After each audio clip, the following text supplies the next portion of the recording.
Went over a little bit, sorry.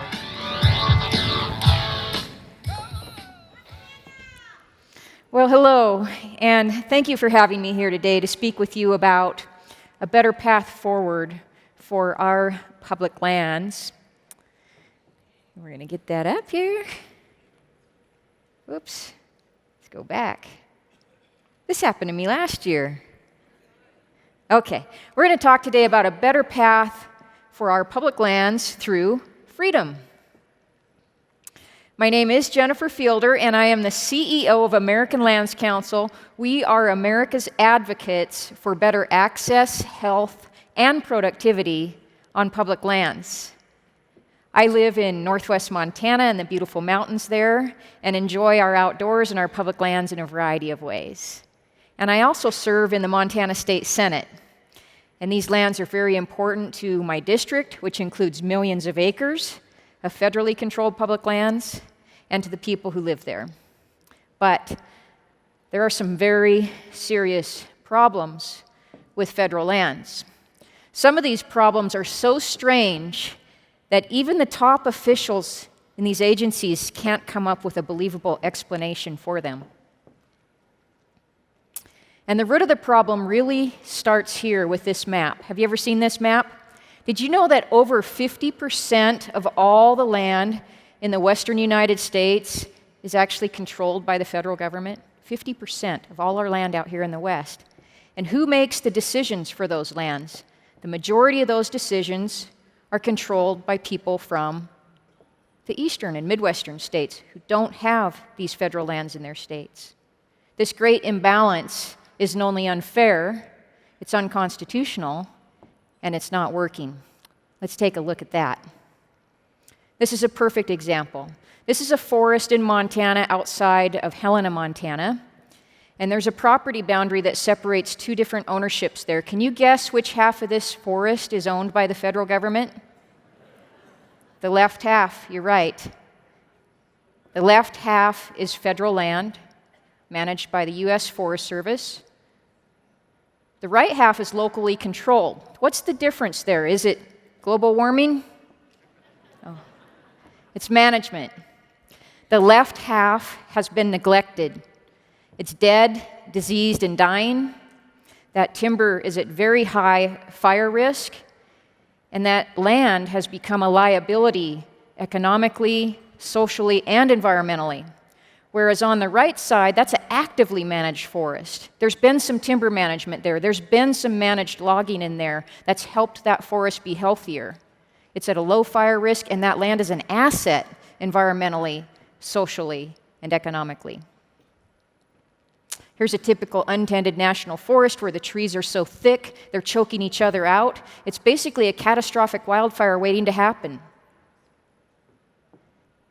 This chart shows the trend over a recent 20-year period. The green line represents the decrease in timber harvested, and the red line indicates the increase in acres burned. There is a direct correlation. And this is a chart from a 100-year period. And over that 100 years, you can see how many acres have burned and what the trends are. Now, back in the 50s and 60s and 70s, we had a lot of logging and a lot of grazing on our public lands. And that kept fire hazard at a minimum.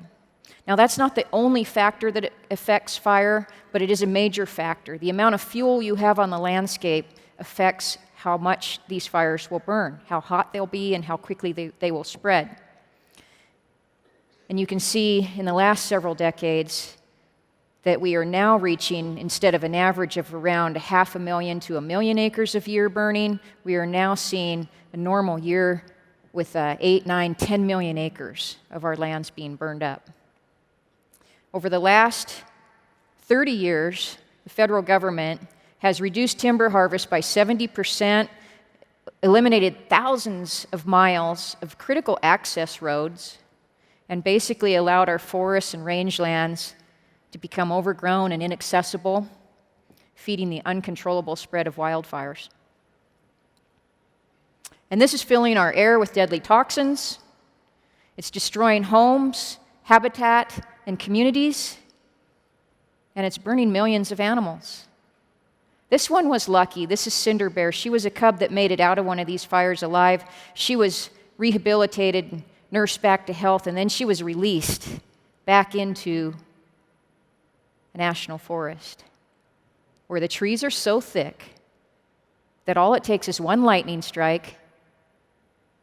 And once it gets going in conditions like that, if it's not put out right away when it's small and controllable, there's no stopping it.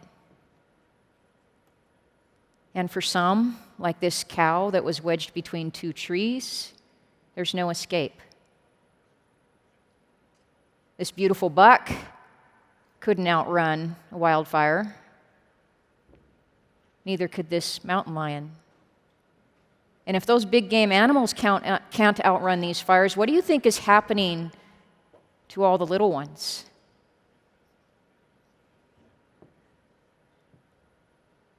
And to the livestock that's grazing the land, and the nearby farms and ranches where the livestock and pets are being destroyed, as well as people. And this is another example of what's going on. And there are many. There's 1,000 examples I could give. Did you know that the state helicopter teams in Montana were actually blocked from putting out wildfires on federal land? Our helicopters travel faster, they carry more water, and they have a perfect safety record. But our teams were told to stand down and not go in and put out these fires because our equipment wasn't on the federal government's approved list. That's the kind of federal bureaucracy that's so common with federal land management. Why do we let this happen? Don't we all want healthy air, water, and wildlife, and abundant outdoor recreation, and safe, vibrant communities? Who doesn't want that? We all want that. But hands-off management is not working. Distant neglect is not working. And regardless of which administration is in charge, the bureaucracy is so huge. We see these problems, some worse than others. Our environment's not a museum, though. We shouldn't treat it like a museum. It's a garden. It's a very slow-growing garden, but nonetheless, if you tend it properly, it can benefit both man and nature. But the federal land management model for decades has seen increasing production of dirty air, polluted water, decimated wildlife, blocked access, and economically devastated, depressed, unsafe communities. This is why I'm here. I live in one of those communities. So let's talk about solutions. There is a better path. And it's based on the simple premise that you tend to get better decisions when they're made by people closer to the subject matter. Who knows and cares about the lands here in the West more than the people who live and work and play and raise their families right here in the West?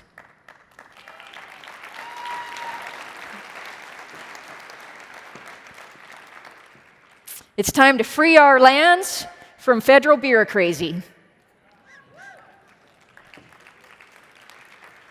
And the way we do that is by allowing the transfer of certain federal lands to the states so that we can have better access in health and productivity. Now, the transfer that my organization is working on is not all of the lands. It doesn't include national parks or Indian reservations or military bases, not those federal lands. But it does include the lands that are supposed to be managed for multiple uses, which is predominantly most of the land owned by the federal government.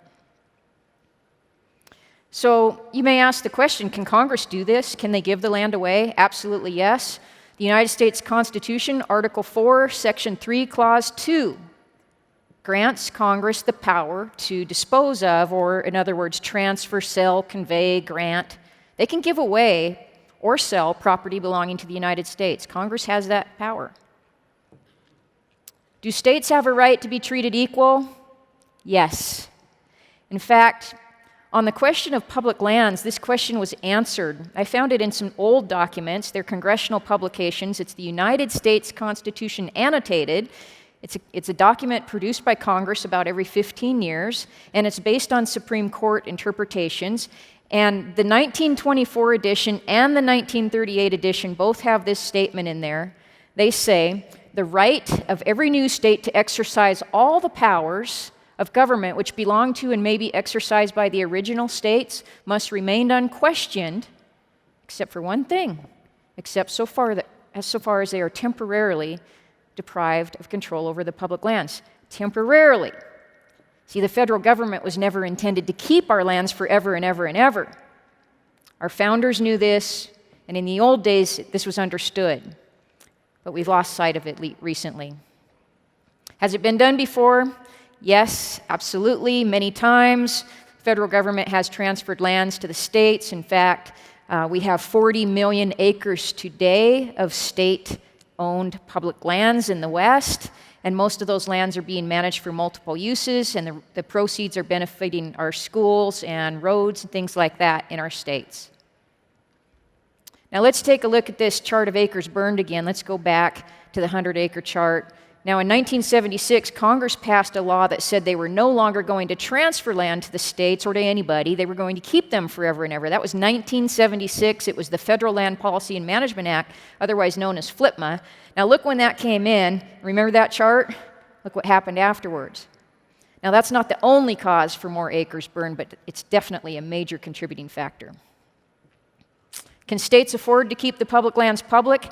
Absolutely, yes, they can. In fact, when it comes to public land management, right now, Western states are outperforming the federal government by an average of 10 to 1 or better. We can afford to keep the public lands public and to manage them better. In fact, we can come out ahead if we do it. So how do we get there? How do we free the lands? Number one, we urge our president to do as much as is within his power to transfer control to the states, regulatory control and management control, and to sign the bill when we get a bill.